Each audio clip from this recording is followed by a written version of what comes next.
into the DNVR Avalanche podcast presented by DraftKings Sportsbook. Use code DNVR when you sign up for a new account to get amazing odds boosts every single day. Rudo and AJ coming at you live, and Yahir too, also just vibing with us. Love to see it. Come hang out, Yahir. It's the NHL skills competition tonight, so I know AJ and I are probably more fans of that than the actual All-Star games themselves. So more excited for that than some people maybe, but some interesting stuff to look forward to. We'll see both Cale, Makar, and Nazem Kadri doing some events.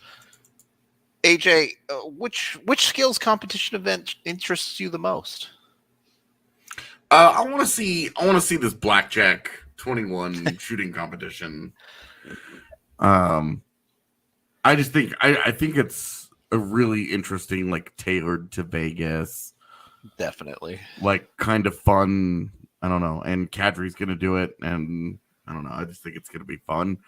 I'm also really excited to just watch these dudes like get into like boats on a fountain. And like they're going to go be on the Bellagio fountain. And like the fountains are supposed to be going for the final round or something. Like weird. I'm curious about the spectacle of all of this and how it all works. And, you know, dying for something to absolutely go wrong and somebody to fall in, and like I want there to be something like comically catastrophic where that's not dangerous, you know, like I don't want like anybody getting hurt or anything, but like the dude rocks the boat and he falls into the fountain and the fountains are going off, and they're going off in a way that they didn't expect, and now the whole stage gets flooded, and like, you know, like something ridiculous takes place. That's what I'm hoping for. Something ridiculous to take place. There's a not so small part of me that wants one of the blackjack players to like count incorrectly. Oh, dude, think they won when they bust or something. To hit at 20. Yeah, it's like not their lack of shooting ability. They just don't know how to play blackjack. That would actually be the greatest way to like tell on yourself. Like, I don't know how to do this. I don't know what this game is. Yeah. So I'm shooting for the royalty card, the face cards the entire time. Pair of aces is good, right? That's great. Should be fun. I'm excited for the new events at very least. We did a whole show on things we said they could do better, and adding more skills events I think definitely falls into that category.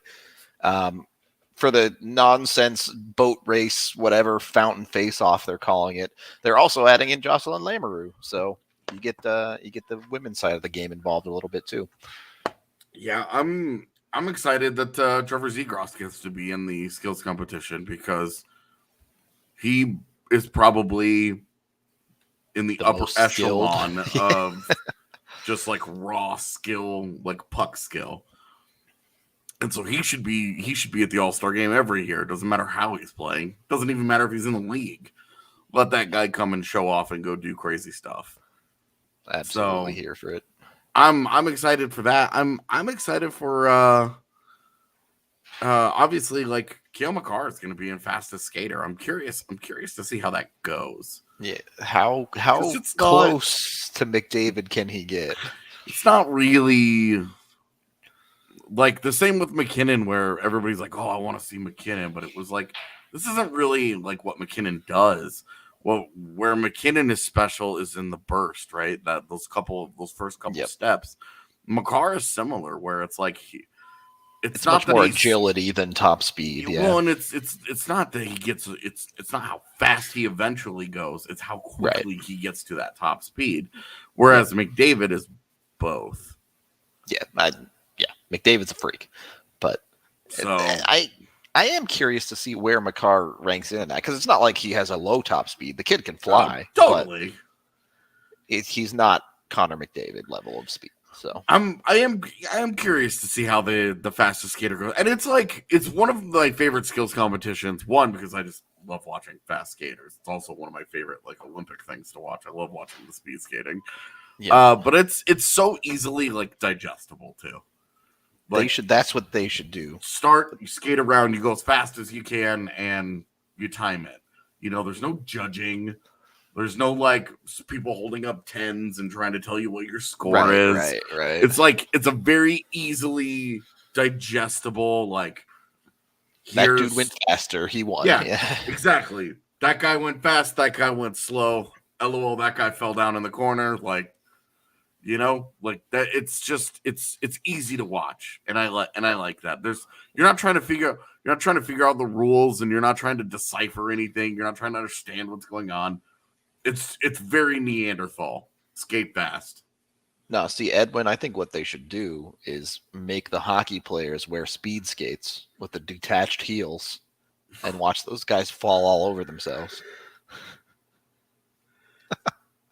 I can't imagine that would end well. We could put that in the anti-All-Stars that I proposed to Landeskog a couple of years ago, where I said that the skills competition should be putting players in positions they've never been in. There you go. And he was like, "What do you mean?" And I was like, "For example, they should have forwards have a backward skating competition, because there are some forwards, Landeskog included, can't really skate backwards." EJ talking about how he played goalie as a kid. All right, time to prove it in the shootout competition. I'm here for this. Absolutely here for as much chaos as we can possibly create at the All-Star game. Looking through a couple of other ones here, I don't know. Who do you think Kadri's the favorite for this blackjack game? He's going up against Matthews, Pavelski, Stamkos, and Tkachuk. Absolutely not. Not even like a shooting competition with Austin Matthews. It's got to be Austin Matthews. You don't think Stamkos could sneak in there on him? I definitely think he could. He would be the other guy that I would say I'm going to go with him. All aspects of his shot have taken a step back because of the injuries over the years. For sure. Which is pretty incredible because he's still amazing, right? But instead of a 60-goal scorer, he's a 40-goal scorer. Oh, no. I was going to say, a guy that scores 35 goals instead of 55 goals, though. You're talking about, he's lost just enough off the fastball that he's not in that category anymore. Elite, yeah. But he's still one of the best out there. So anytime you can spend your time watching Steven Stamkos shoot, it's time well spent. Well, you're speaking about fastballs. You have the hardest shot competition. I did not know where that was going. This is how trained. Yeah, keep you guys on edge. Me on the pod, is that I'm just like, where are we headed now? Only four guys in the hardest shot: Hedman, Meyer, Pelech, and Tom Wilson. And Chara has the record at the NHL level at 108. But we've seen people like Martin Furk bomb away at the AHL level up in the 100 and teens. So I think he should have been invited. I'm here for it. Anyone who can break 110 miles an hour with a shot deserves to be shooting at all times. Yeah, absolutely. I don't know. I really like the hardest shot. It's not a great event to watch. Really, it's just a dude powering into a puck and you don't even see the puck. He goes bombs away, and then you look at the mile an hour thing and you go, whoa, or you go, okay. That wasn't that hard. Yeah, it's sort of I don't know. I would prefer accuracy. Yeah, which the accuracy thing is the thing on the boats this year. So, but it could be a bit of an adventure. Hardest shot, just like the fastest skater, easily digestible. True. That dude shot it harder. Yeah. Hit puck. It has to go into the net. So it's not like you can, Nikita Zadorov's not getting invited to this thing. Because he couldn't hit a net, man. So I don't know. I just think it's cool. I'm glad it doesn't take very long. Yeah. They get it over quick. Unlike, I think, the one that we probably both don't understand in the breakaway challenge. Yeah. Where they kind of just skate in circles and go at will. Yeah, and like it's produced some funny memories, but it's like I don't know that you can top those. It's sort Yeah. of like it sort of feels like the dunk contest in the NBA, where you're like, where do you go from here? Unless human beings figure out how to jump higher. Yeah, like watching the players try and get creative, like Aaron Gordon a couple of years ago, you know, jumping over the dude and taking the ball off of him and then dunking, like that was cool. But I'm just not like, how creative can you be on a breakaway? Yeah. It's a puck on a stick at the end of it, no matter what you do. People Like, have already tried the weird like we see lacrosse the, you know, style where stuff. where you put it up on the blade and you spin around and you whip it into the net and stuff. Like we've seen all these things, right? Like we have internet, we have internet access. We've seen, you know, the Pavel Barbers of the world who do this crazy shit, and you're just like, that's sick and it's cool to watch, but okay. I don't know. I guess I've just always kind of missed the point of it. And when the NHL told Johnny Gaudreau that he wasn't allowed to light his stick on fire, it kind of put a cap on. There's only so much you can do. Like, it put a cap on the limit to that craziness that they were willing to endure. And it was just like, I mean, that would have been tremendous. Yeah. Yeah, I'm gonna light my stick off. Yeah. Like, so yeah, and the KHL turned around and said, yeah, we'll do it.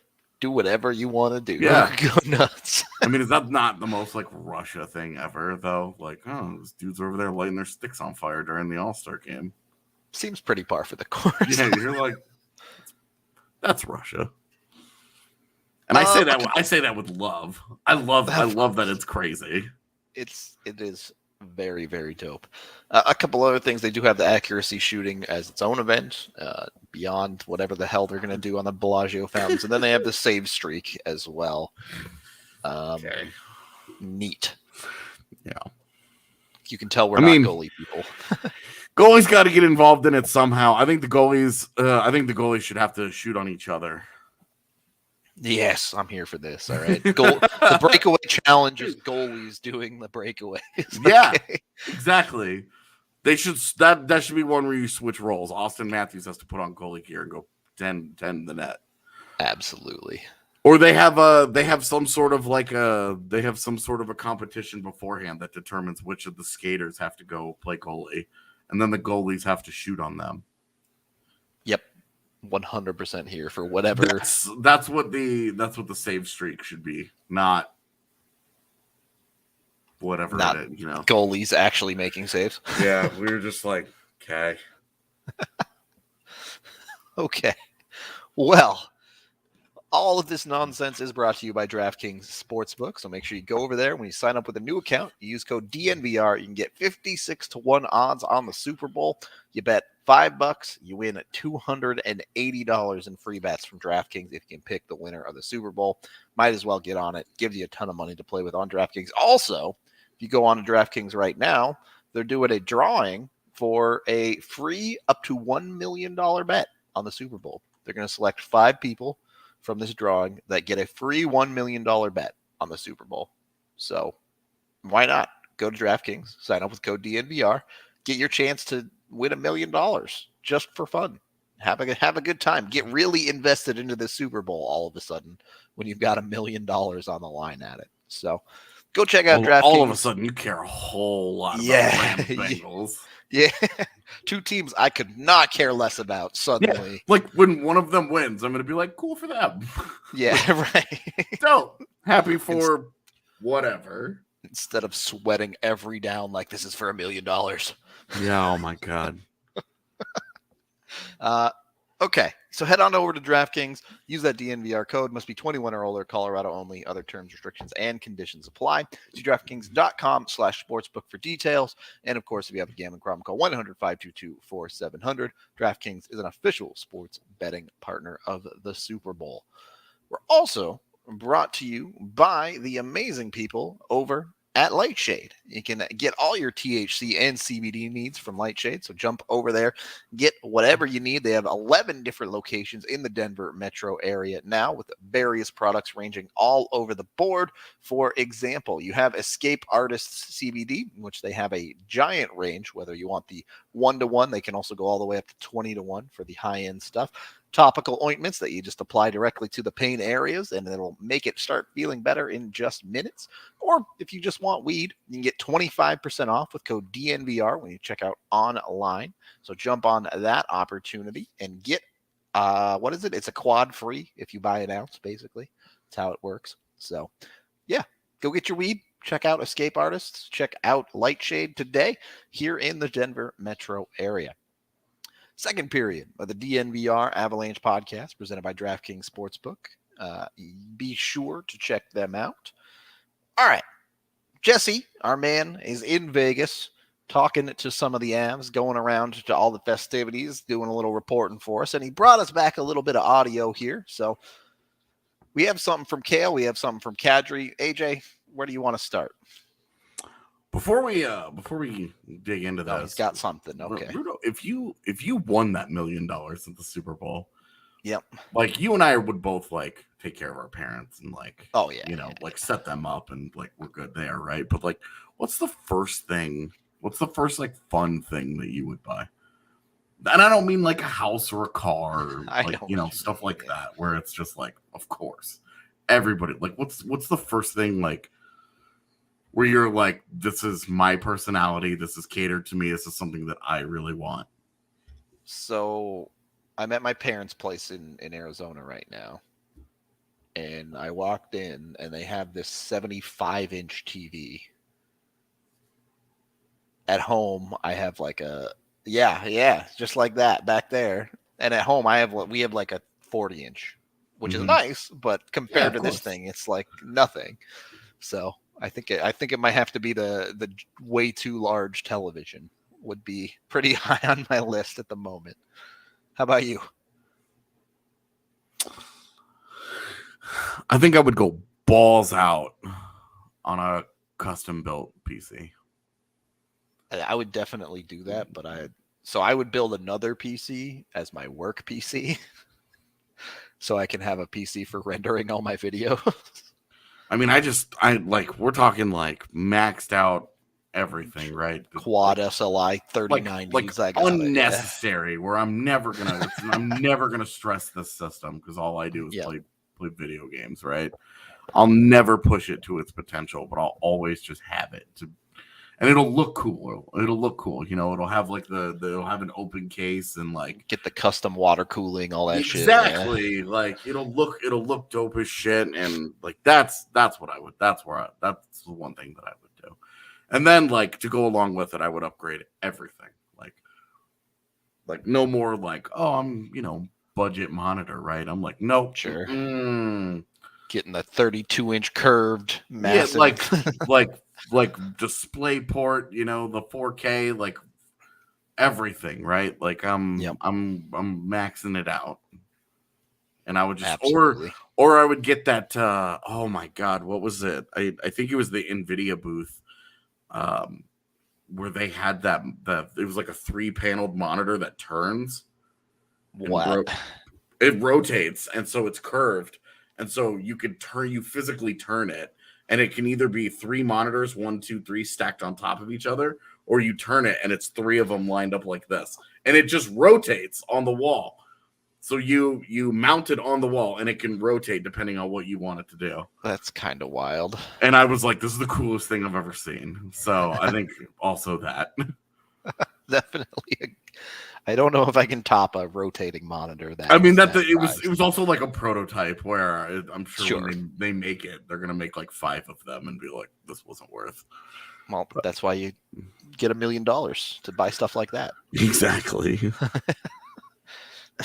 Okay, so let's get back to the hockey here, and I know Jesse talked to Cale about also All-Star head coach Jared Bednar. So let's see what Cale had to say about Jared Bednar. If you have the audio, here.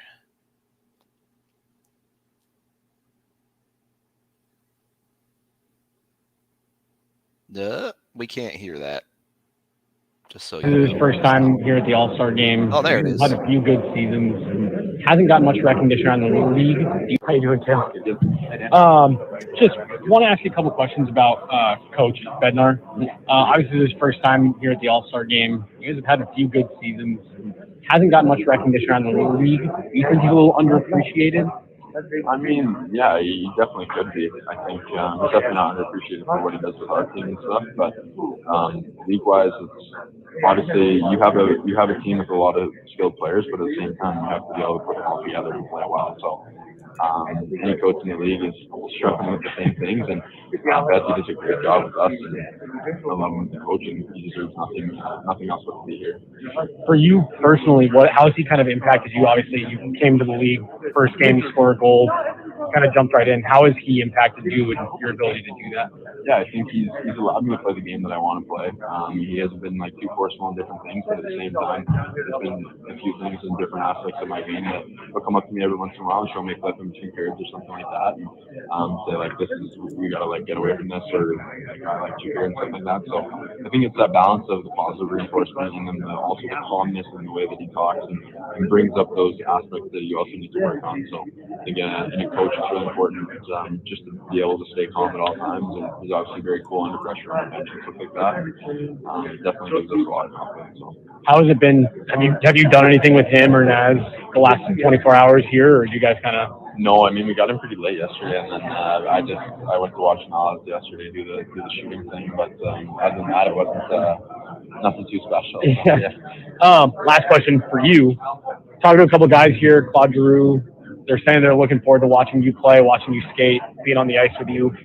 What is that like for you? That NHL All-Stars are saying they're looking forward to watching you. Yeah, no, that's pretty special. I think I don't know what else to say about that. It's pretty cool. Obviously, I'm looking forward to being on that level.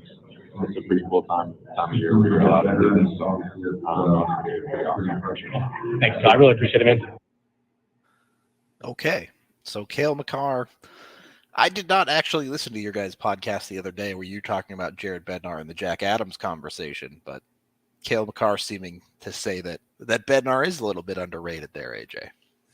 Yeah, I do think, and it's always, a player is always going to fight for his guy, right? Like, sure, it's always going to advocate for his coach, barring something that we know, like a really straight relationship. But no, I think what you took away from that is that what we've known all along about Jared Bednar is that he's a good communicator, that the players appreciate the way that he approaches them and gets those messages across. Yeah. And it's obviously effective. I mean, you look at the development that they've had of young players.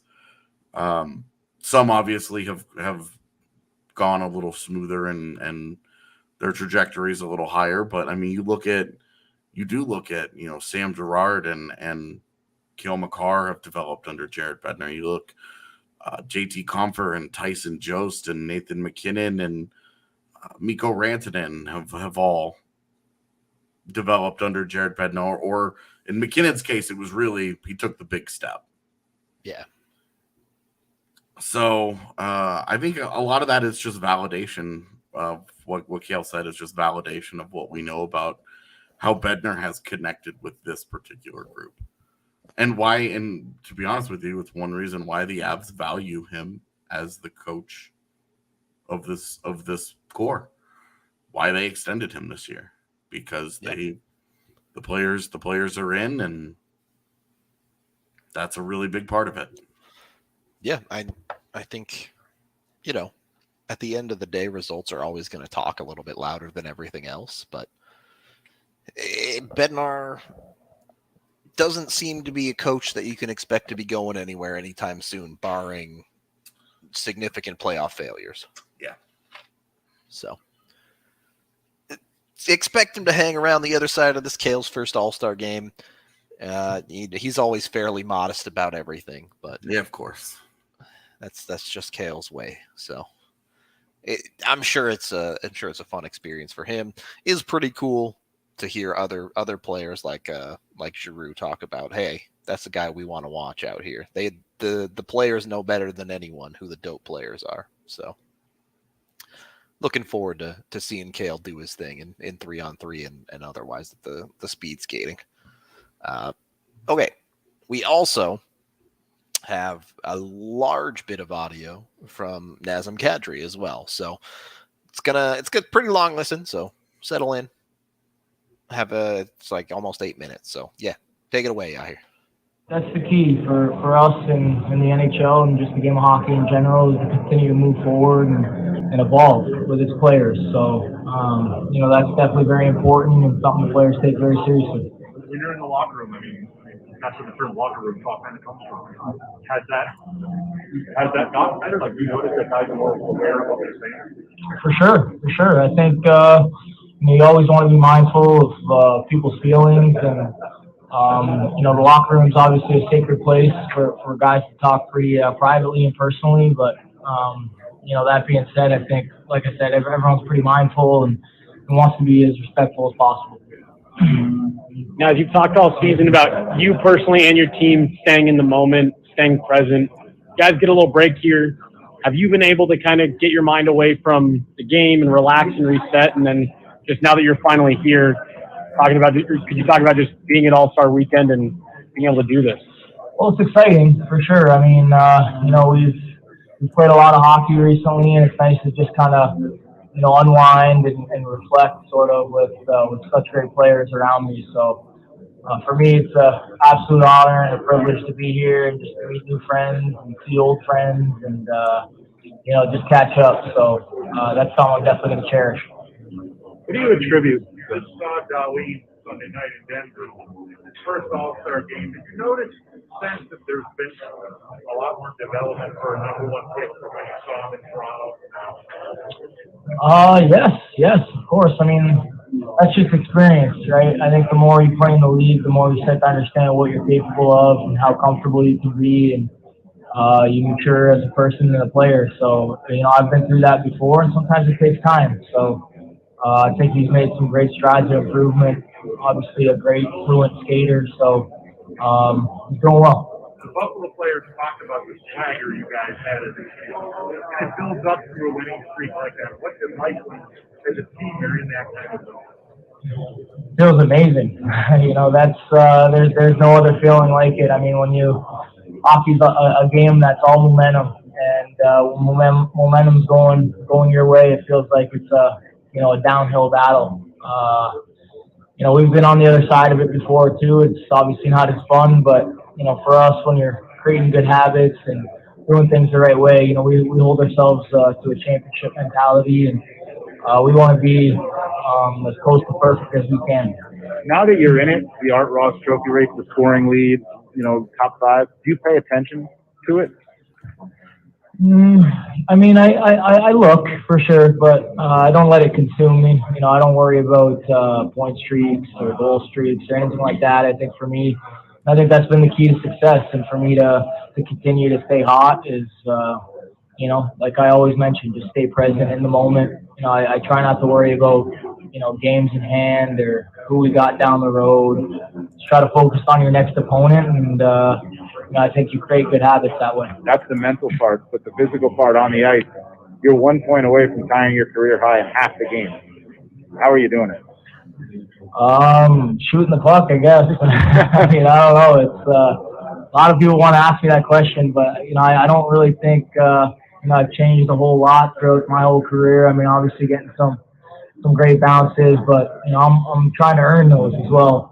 Power play's been clicking. Like I said, I'm playing with great players that make it easy for me and bring the best out in me because they're so good. I feel like I got to step my game up and be good too. So everything seems to be coming together. What did it mean to you when Nate, was at the podium and said that you deserve to be here, not even at the last game?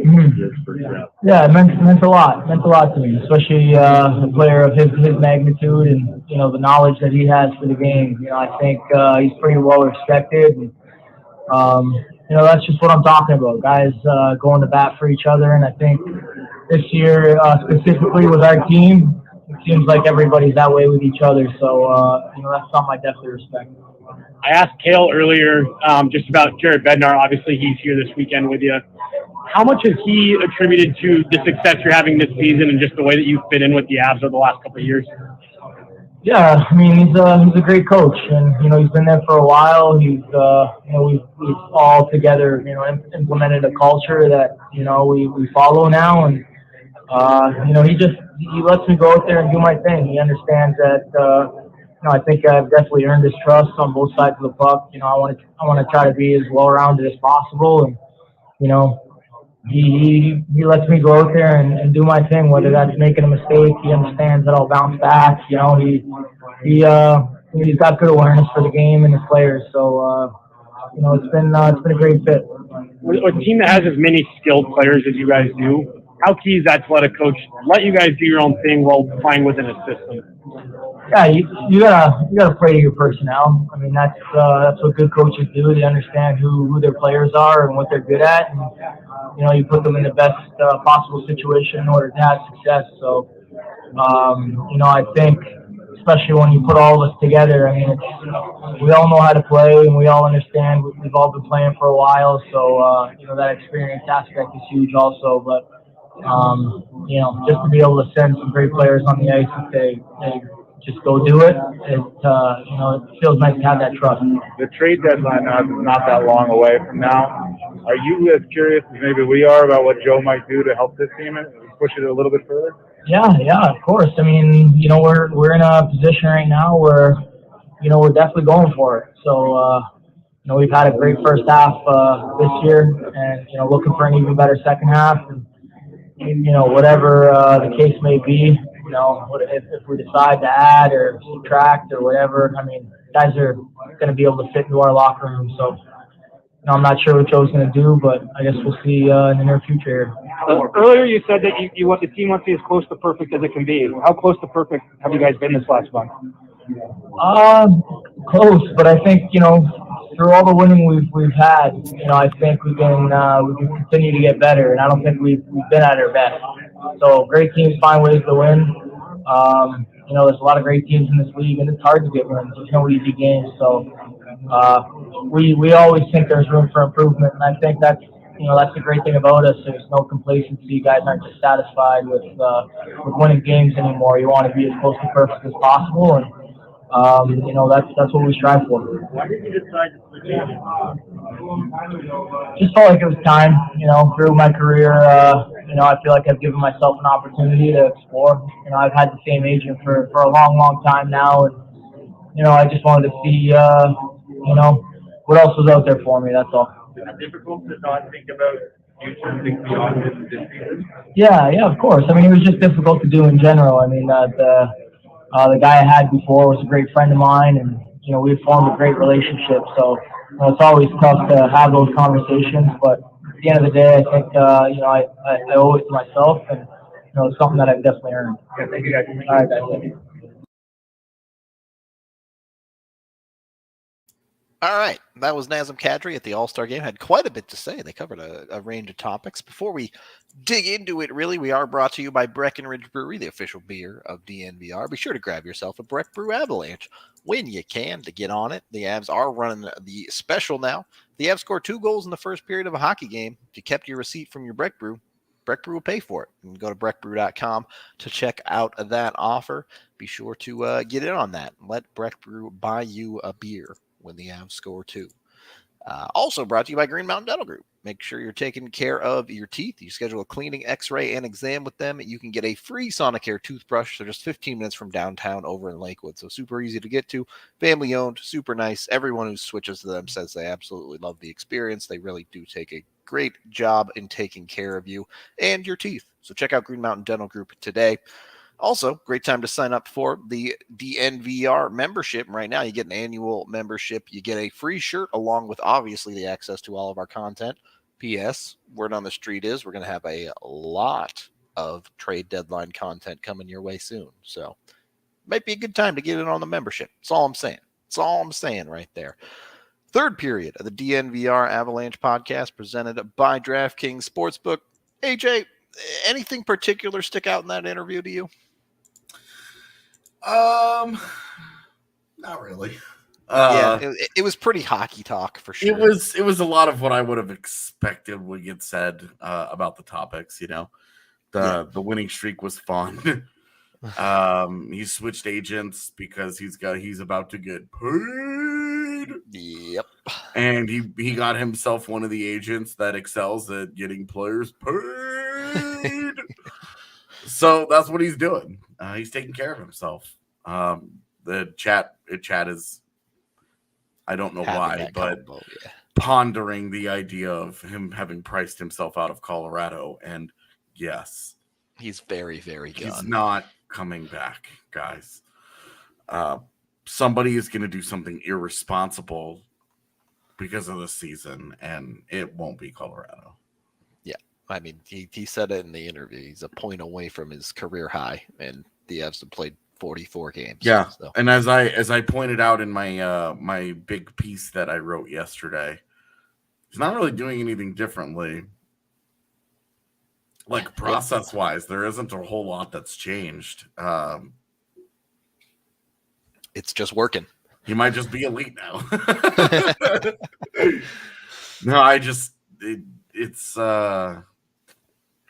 No, he's having an insane season. If you take away every goal that he's scored, he's still a point per game player. So he's already crushed his career high in assists. He'd only ever hit the 30 assist plateau once in his career, and he's got 40. So he's got 41. So it's like blow past 50 at this rate. So like there's a chance that he could set a career high in points just on his assists alone. Yeah. He has a big second half. So it'll be interesting to see, we keep kind of waiting for the other shoe to drop with Nazem Kadri just because this level of production is wildly out of line with the rest of literally nothing in his career says any of this is sustainable. So. Right. And like every once in a while you do see stuff like this. Like I've mentioned in the past, Blake Wheeler did something like this where he turned 30 and then was like, well, I'm a point per game player for the next 5 years. It does happen, but it's very outside the norm. Right. And like there's a reason that I can name Blake Wheeler off the top of my head, and it's because it just isn't a normal arc. So I would be curious, of course, how much Colorado's overall talent around him is helping elevate some of that. Now there have been a lot of injuries and things, so we'll see. I am also curious what he looks like in the postseason because we really haven't gotten to see it. Not a ton. Not as much as you would like. Yeah. Like the bubble was such a weird environment that I mentally just sort of scrapped the whole thing. Sure. And then, obviously last year was a continuation of the problems that he had in Toronto. So I am curious to see, big time expectations for him. Definitely. Moving forward. It's got to be a key factor for the Avs, no doubt about it. Yeah. It is an interesting conversation with Kadri because you do wonder. He's played plenty of his career in Toronto as a 2C, some of it even as a 3C. Yeah, he kind of ran the gamut because he was their 1C when they didn't have any other option. For a little while there, yeah. And then it was 2C, and then it was, oh God, he's now our 3C. Yep. So you've seen him have a bunch of different opportunities elsewhere, but for whatever reason this year in Colorado, it's just been absolutely money. Yeah. Hard to pin these things down sometimes. It's how it goes, honestly. Sometimes it just works. Yeah. And don't look a gift horse in the mouth, I guess. Yeah, we have Steve says Rantanen is boosting Kadri. I would be curious to know if I actually will try and pull up some line mate data real quick and see how true that actually is.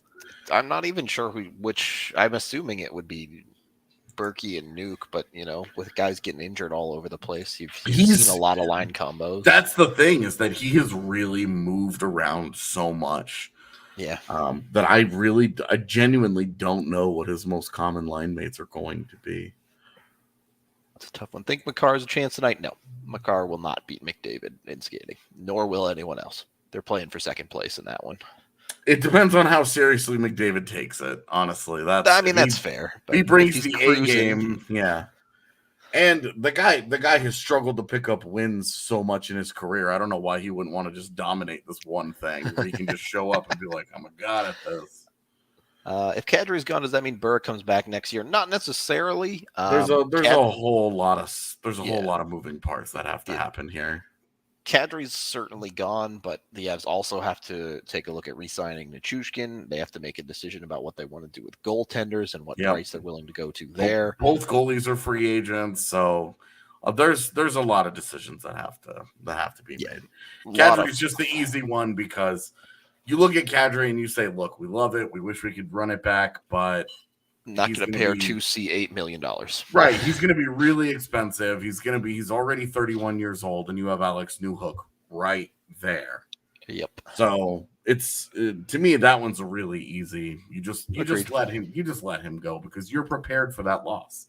The other ones like Kemper, Francouz, you're not prepared for those losses. Yep. So those are different conversations. Most common line mates, the idea that Rantanen is boosting Kadri is not going to end up being remotely accurate. Okay. Most common line mates for Kadri this year are Burakovsky by a lot, and then Nichushkin, and then Logan O'Connor, and then Rantanen, and just behind Rantanen is JT Compher. So is Kadri boosting others is the question I'm asking now. Yeah, I mean, I don't know. Obviously, hard to dig into that in this very brief look. Yeah. Rantanen's goal for percentage with Kadri is 82. That's pretty good. Yeah. They've outscored the opponent 14-3. That's pretty good. F5 definitely doesn't hurt. Yeah. Definitely doesn't hurt when you're doing stuff like that. With Burakovsky, it's 21-17, so that's a little more normal.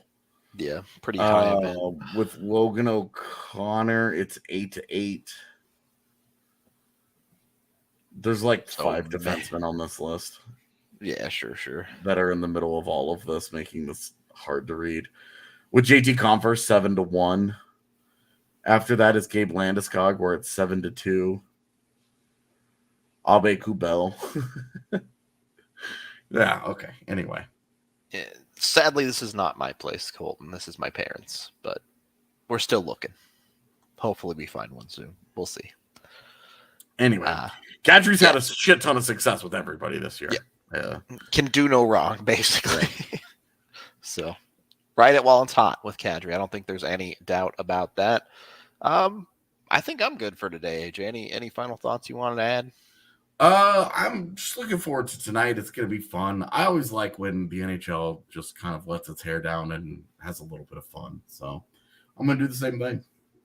Yep, I'm here for that. I'm just gonna vibe and enjoy the time. So we're gonna get out of here. Thank you everyone for watching, listening, consuming the pod. However you do, be sure to tune in tomorrow where we'll have a little something for you after the All-Star game. I don't know how much we'll be. I don't know how in depth it'll be, but it'll be something. We're gonna definitely we'll have a chat about stuff one way or another. We're gonna talk about what actually happens. Tune into that on Saturday, and then after that, we will be back on Monday, probably getting into trade deadline stuff, or if not, sometime next week we'll be getting into trade deadline stuff. So be sure to tune in next week. Until then, it's warm in Arizona. Who knows what drugs Landy's doing? I don't know. That's all the questions I can read. We'll talk to you next time.